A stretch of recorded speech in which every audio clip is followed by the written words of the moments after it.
ততঃ শ্বেতৈর্হয়ৈ উক্তে মহতি স্যন্দনে স্থিতৌ মাধবঃ পাণ্ডবশ্চৈব দিব্যৌ শঙ্খৌ প্রদধমতুঃ।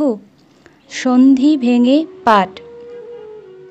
ততঃ তারপর, শ্বেতৈ শ্বেত অর্থাৎ সাদা, হয়ৈ অশ্বগণ, ইউক্তে যুক্ত হয়ে, মহতি মহান, স্যন্দনে রথের উপর, স্থিতৌ উপবেশন করে বা বসে, মাধবঃ ভগবান শ্রীকৃষ্ণ, পাণ্ডবঃ পাণ্ডব এখানে অর্জুন, চ এবং এব অবশ্যই, দিব্যৌ দিব্য অর্থাৎ অতি রমণীয় সুমিষ্ট স্বরযুক্ত, শঙ্খৌ শঙ্খদ্বয়, প্রদধমতুঃ বাজালেন।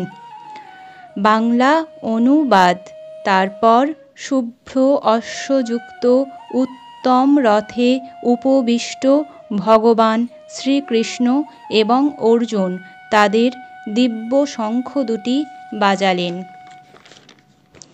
সরল ভাব অর্থ: রাজ্যের উত্তরাধিকার পদ বা রাজসিংহাসনে কোন পক্ষ অধিষ্ঠিত হবার অধিকার পেতে পারে, এই সমস্যার সমাধান করার জন্য কুরুক্ষেত্রের মাঠে এক বিশাল যুদ্ধের আয়োজন করেছে কৌরব পক্ষ ও পাণ্ডব পক্ষ। যুদ্ধ হবে কৌরব পক্ষের সঙ্গে পাণ্ডব পক্ষের। এটি একটি বিশাল যুদ্ধক্ষেত্রে পরিণত হয়েছে, কারণ শুধু কৌরবরা কয়েকজনই নয়, এদের পক্ষে অন্যান্য রাজ্য থেকে বহু যোদ্ধারা তাদের বহু সৈন্য অস্ত্র শস্ত্র সহ সজ্জিত হয়ে এসে যোগদান করেছে। সাথে তাদের রথ, অশ্ব, হাতিরাও যুদ্ধের সাজে সজ্জিত হয়ে দাঁড়িয়েছে।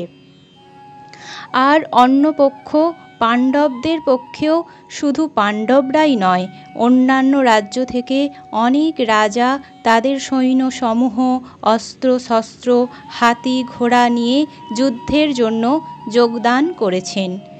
তাই এই যুদ্ধক্ষেত্রের আয়তন বিশাল এবং এর পরিণামও ভয়ঙ্কর।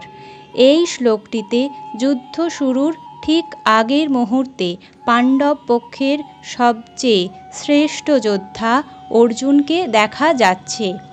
শুভ্র ঘোড়ায় টানা রথের উপর তিনি আছেন। তাঁর রথের চালক হয়েছেন তাঁর সখা ভগবান শ্রীকৃষ্ণ অর্থাৎ মাধব।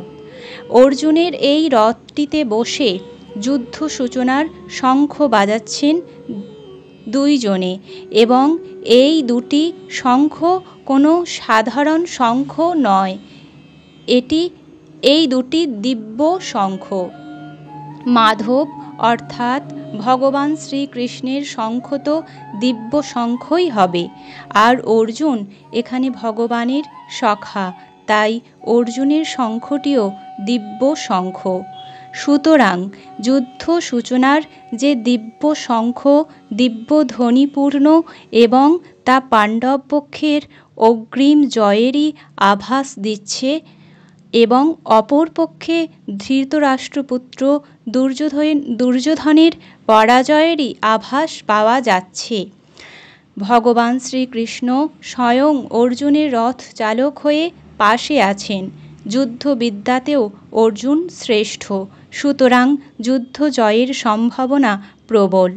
তা সত্ত্বেও অর্জুন যুদ্ধের ভয়ঙ্কর পরিণতির কথা ভেবে প্রচুর সৈন্যসমূহের মৃত্যুর মতো ভয়ঙ্কর পরিণাম, বহুবিধ ক্ষয়ক্ষতির কথা চিন্তা করে শোকে দুঃখে ভয়ে দারুণভাবে ভেঙে পড়েছে।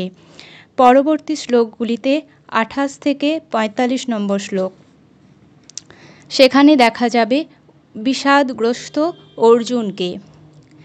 অবশেষে এই অধ্যায়টির শেষে দেখা যাবে অর্জুন মানসিকভাবে এতটাই দুর্বল হয়ে পড়েছে যে তার যুদ্ধ করার জন্য উঠে দাঁড়ানোর শক্তিটা পর্যন্ত নেই। পরবর্তী অধ্যায়গুলিতে দেখা যাবে ভগবান শ্রীকৃষ্ণ তাঁর মুখ নিঃসৃত বাণী দিয়ে অর্জুনকে সুস্থ করে তুলছেন।